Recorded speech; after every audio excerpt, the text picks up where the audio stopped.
So, good day everyone. Now, mag-install tayo ng Laravel sa device natin. So, we need some softwares na i-download para may lagay natin yung some or application. So, first punta tayo sa browser. Then, need natin i-download tong Composer, Node.js, Laravel, the Laravel, and the SAM. So, pagkapunta natin dito sa SAM, so, dito na tayo. So, kung nasa sump na tayo, then click natin 'tong versions niya. Then, pili na lang tayo kung anong ida-download nating version dito. Pero, mas maganda kung download na lang natin yung latest version niya or yung highest version niya. Then, after natin ma-download yan, download natin yung Composer. Just click the download. Then, itong Composer setup. Then, turn on. Lagay natin sa file. So, itong mga ida-download natin, kailangan nasa isang file lang siya, nasa C. So, if nasa local D drive siya, is hindi siya mag-run. Then, punta tayo dito sa Node Composer. So, pag nandito tayo sa Node Composer, pindutin natin itong latest niya. Then, punta tayo sa pinakababa. Then, same as nung dalawang nauna. Pindutin natin itong download sa Windows 64 Bit Installer. Ito, yung MSI. Then, after nyan, download na, kung na-download na natin, so i-install natin sila. So, nauna ko nang i-install tong SAM. Then now, i-install na natin tong Composer. Next. Add this PHP path. Then, and next lang, and install. Wait lang natin matapos mag-install. Then next, and finish. Then now, ito naman, download naman. Then next, then accept lang natin. Then next select and install. Yes, then wait lang natin ma-install.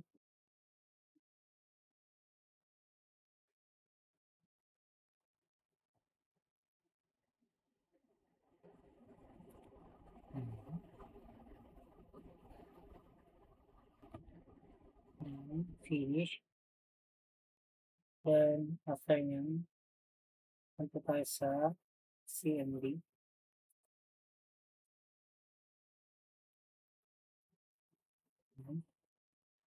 Then, open natin siya ito. So, wait lang. Save lang natin. Then, next. Then, para ma-check natin yung PHP version natin, just type PHP V. So, yan. Ulitin natin yung natin, PHP version natin. So, after natin i-ano yung PHP version natin, yung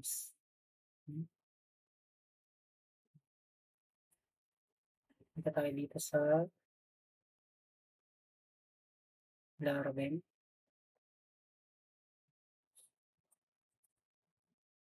Then, documents. Then, version 10. After nyan, punta tayo dito sa bandang baba. Copy natin ito. Then, use. And usin natin itong ito.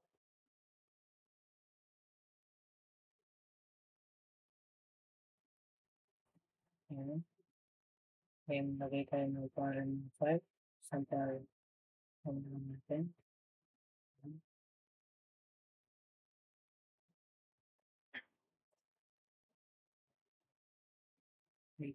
Wait na lang natin siya ma-install.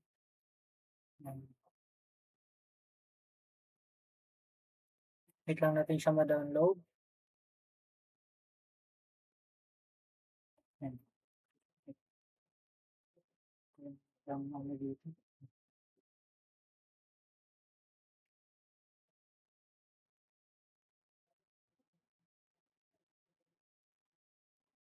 At lang ito madownload lahat. Then, tsaka tayo maglagay ng command para makita natin kung gumagana na yung Laravel.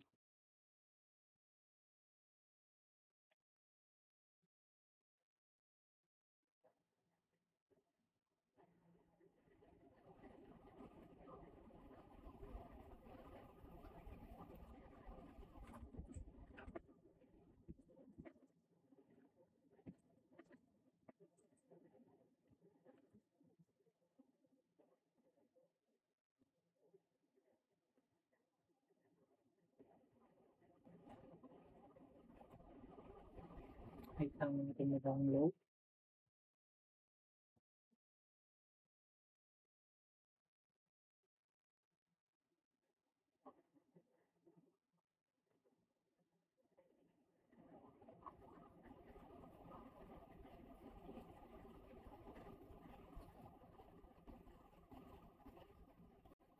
So, then tapos na natin siyang i-install.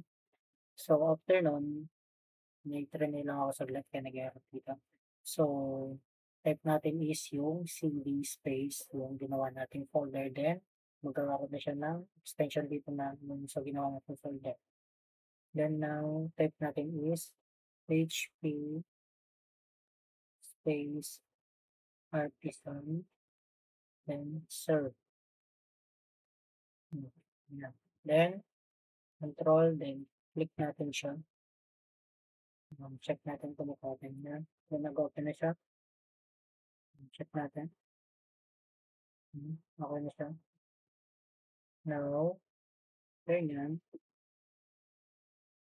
Para matanggal natin siya or ma-stop natin yung yung pag-run niya. Kaya meron naman siyang guide. Plus control, then sige to stop the server.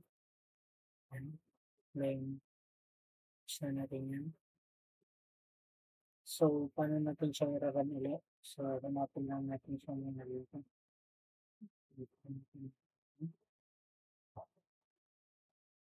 Then, lang.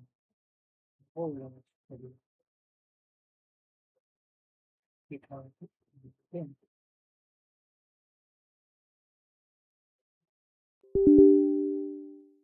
Check natin kung saan siya napunta. Nalimutan ko kung saan siya napunta.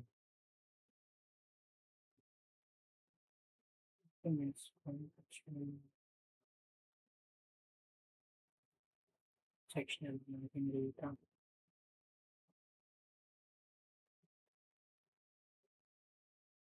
Yun. Check na lang natin. So, paano natin ito i-run? So, saan ba ito nakikita? Na lang, right-click natin, then open terminal, then yan. Then, php space artisan, then serve, then enter, then yan, then control, click, then yan, papakita na ulit siya. So now, try natin siyang i-run sa VS Code. Now, check natin kung may VS Code ako. VS Code. So, wala pa tayong VS Code. So, mag-download tayo ng VS Code. Browser ulit. Search natin. VS Code. Yan. Natin siya. Download. Yan. Download. Wait lang natin itong ma-download.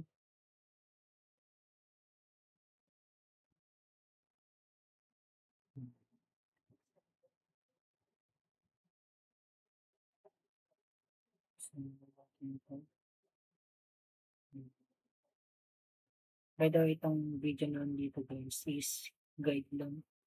Guide lang din siya na sinusundan ko para share ko din sa inyo yung guide na natututunan ko sa student of IT.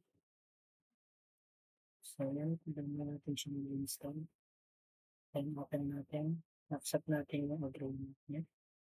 And next lang hanggang sa mag-install. So,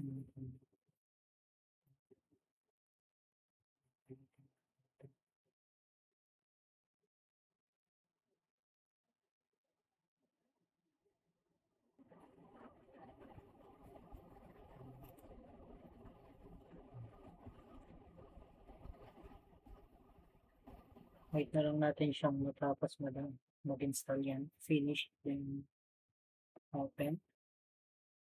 Now, pag na-open na natin siya,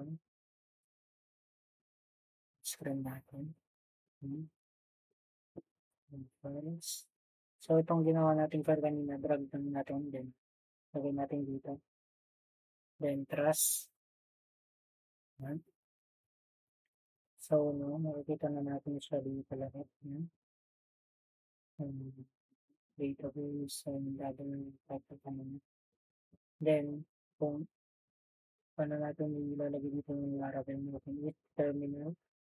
Ano natin dyan? New terminal. And dito, step lang natin i-use PHP Artisan and may migration. Pero tinitingnan ko yung screen kasi hindi ko kabisado yung code create underscore flight underscore table. Yan. Antayin natin. Yun. Ano siya? Mag-create successfully na siya. Try natin yan. Yung pilot. Design. So, tama dito.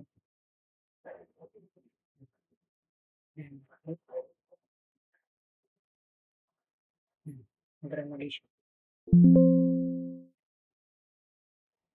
Yan.